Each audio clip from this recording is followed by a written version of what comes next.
Assalamualaikum warahmatullahi wabarakatuh.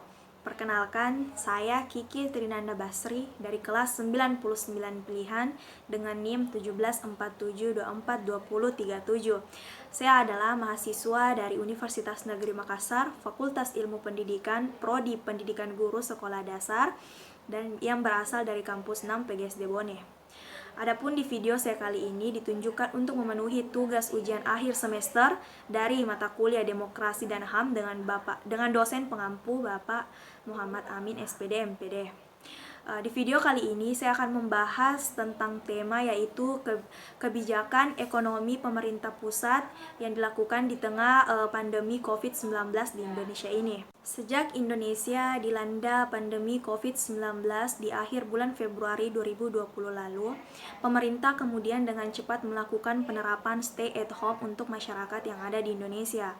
Penerapan ini juga membuat Presiden Joko Widodo menegaskan dan membuat pernyataan bahwa pandemi virus corona ini bukan hanya tentang kesehatan dan keselamatan masyarakat Indonesia saja, tetapi juga ada dampak ekonomi yang mengikuti di belakangnya. Oleh karena itu, untuk menyelamatkan dampak ekonomi di tengah pandemi virus corona ini, Presiden telah mengumumkan 9 kebijakan yang telah dia buat, yang kemudian dia sampaikan pada Selasa 24 Maret 2020. Adapun 5 kebijakan dari 9 kebijakan yang telah diumumkan oleh Presiden itu akan saya bahas di dalam video ini. Kelima kebijakan itu, yang pertama yaitu kebijakan kartu prakerja, yang kedua yaitu kebijakan relaksasi pajak, yang ketiga iuran kendaraan roda 4, yang keempat BLT, dan kemudian yang terakhir yaitu tentang kebijakan listrik. Baiklah, yang pertama kita akan membahas tentang kebijakan kartu prakerja. Di sini adapun kebijakan kartu prakerja ini digunakan untuk mengantisipasi para pekerja yang terkena PHK ataupun para pekerja yang kehilangan pekerjaan mereka di tengah pandemi virus corona ini. Pemerintah kemudian khususnya Presiden Joko Widodo langsung dengan cepat mempercepat kartu prakerja ini agar bisa segera digunakan oleh orang-orang yang terkena dampak dari virus corona ini. Adapun orang-orang yang yang diberikan kebijakan kartu prakerja ini yaitu yang pertama orang-orang yang terkena PHK, kemudian yang kedua yaitu para pengusaha yang kehilangan pasar dan omsetnya, kemudian yang ketiga itu para pekerja yang kehilangan pekerjaannya. Mereka yang mendapatkan kebijakan kartu prakerja dari pemerintah akan diberikan uang sebesar 1 juta per bulannya selama masa pandemi virus corona ini. Menurut saya, kebijakan kartu prakerja ini adalah suatu kebijakan yang sangat baik dan sangat membantu bagi para pekerja yang kehilangan pekerjaannya ataupun terkena PHK. Namun menurut saya kebijakan kartu prakerja ini belum terlalu merata karena masih ada di beberapa daerah para pekerja yang terkena PHK atau kehilangan pekerjaannya yang tidak bisa mendapatkan kebijakan kartu prakerja ini. Dan adapun solusi yang saya sampaikan kepada pemerintah yaitu agar pemerintah bisa memberikan kebijakan kartu prakerja ini secara merata kepada para pekerja yang kehilangan pekerjaannya karena pandemi virus corona ini. Selanjutnya kita beralih ke kebijakan yang kedua yaitu kebijakan relaksasi pajak. Kebijakan relaksasi pajak ini dilakukan oleh pemerintah sebagai pencegahan terjadinya krisis ekonomi dan juga krisis keuangan yang mungkin bisa saja terjadi di tengah pandemi virus corona.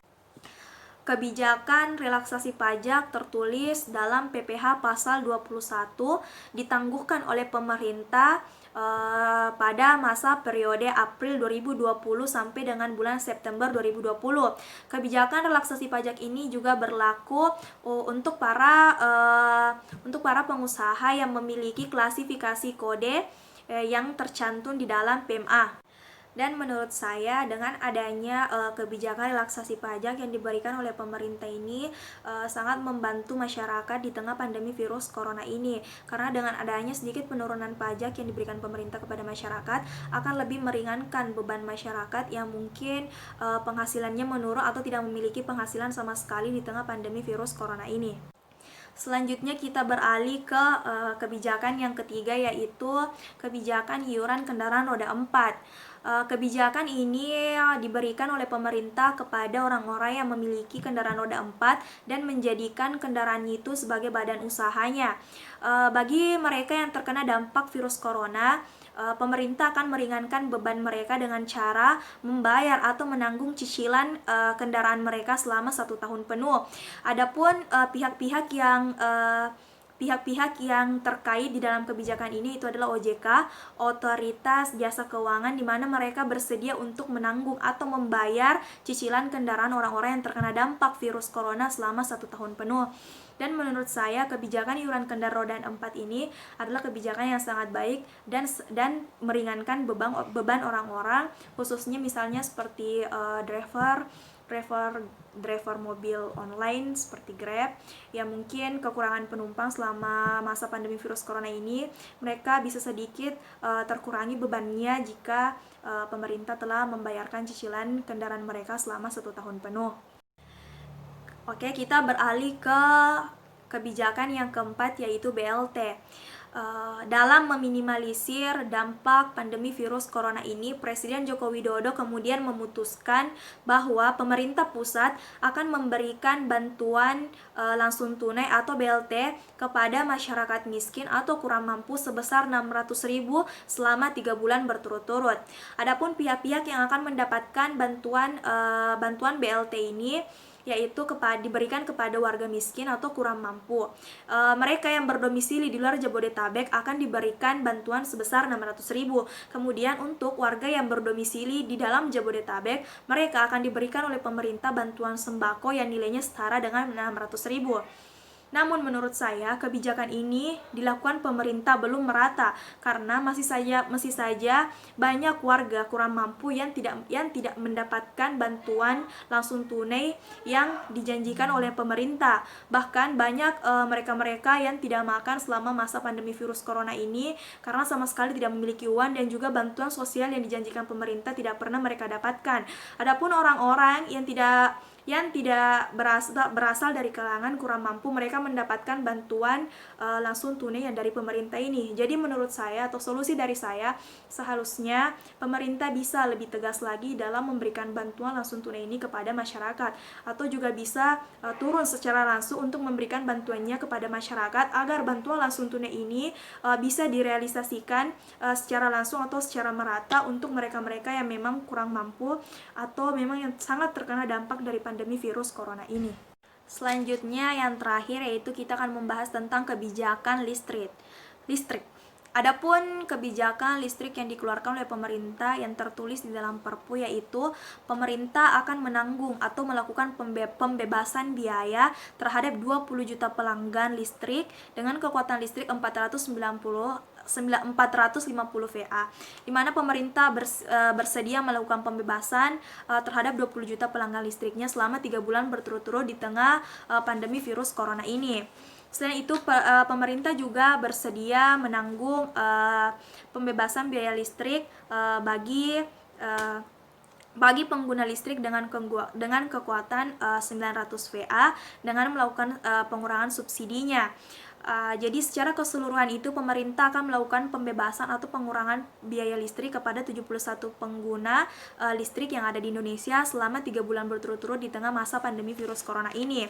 Namun menurut saya untuk kebijakan listrik ini masih saja tidak berjalan dengan baik atau sesuai yang diharapkan, karena beberapa saat yang lalu ketika pemerintah telah menyampaikan akan melakukan pembebasan biaya listrik kepada masyarakat atau kepada pelanggan listrik, ketika akan membayar listrik, banyak dari masyarakat Indonesia yang mengalami kenaikan listrik tanpa adanya sebab tertentu, seperti yang pernah ramai dicurahkan oleh beberapa masyarakat Indonesia di akun Twitter masing-masing, di mana mereka mengeluhkan bahwa tarif listrik yang mereka bayar itu malahan naik atau melonjak drastis dibanding dengan bulan sebelumnya. Padahal sesuai dengan apa yang dikatakan pemerintah, mereka akan melakukan pembebasan biaya kepada pelanggan-pelanggan listriknya, tetapi yang terjadi malah sebaliknya.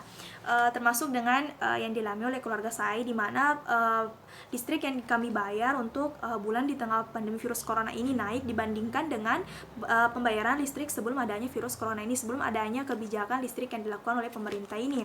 Dan solusi yang saya berikan yaitu semoga pemerintah bisa lebih